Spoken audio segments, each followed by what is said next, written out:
Hey everyone, Dean here from Wealth. Our tip for wealth is to trade, invest, and prosper. About 2 years ago, I wrote my first book titled Prisoner of Money, Victim of Time.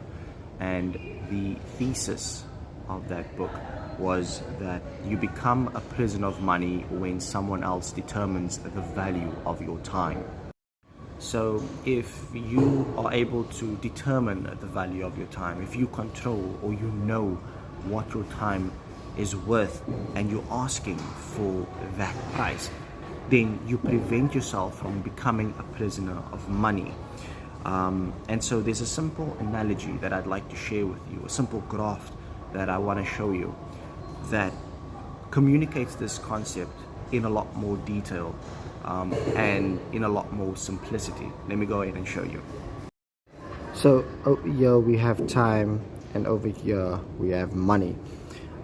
And one of the things about these two variables is that time is something that continues to grow in value the less we have of it. And so what happens in this instance is that time itself is an ever decreasing commodity.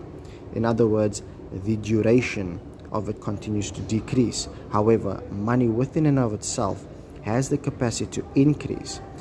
But if we look at time and we look at money, one of the things that we have to remember is that no matter how good we are at spending our time or investing our time, we will never be able to get more of it. However, when it comes to money, we do have that option. So when we invest money, when we save money, when we manage it accordingly, what ultimately happens in this instance is that we have an opportunity to see money actually grow. And the value of money now allows us to have a more sufficient and more enjoyable and more fulfilled standard of living and quality of life. But there's this intersection over here that we need to address. You see, this intersection is where the amount of money you're making and the amount of time that you still have left essentially determines how much you're able to enjoy the financial resources that you have, as well as the time that you still have left. And the bigger this gap over here, the more fulfilled and the more enjoyable your life will be.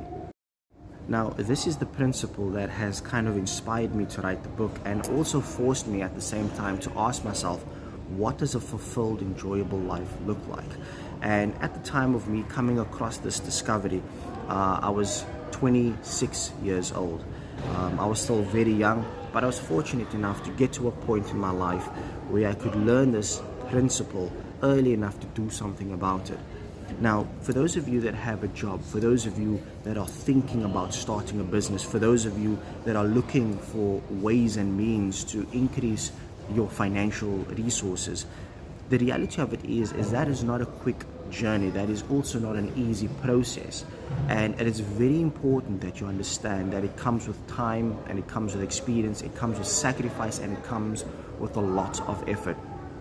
But if you are willing to invest all of those things, then what happens in that instance is that you do have the capacity to increase your financial resources, ultimately allowing you to have a more fulfilled and enjoyable life, enjoying your time, doing things you love with people you love. So guys, I really do hope that this simple video inspires you, gives you a different perspective on what it means to spend your time wisely by increasing your financial well-being, so that you can have a more fulfilled and enjoyable life and do the things you enjoy doing with the people you enjoy doing it with.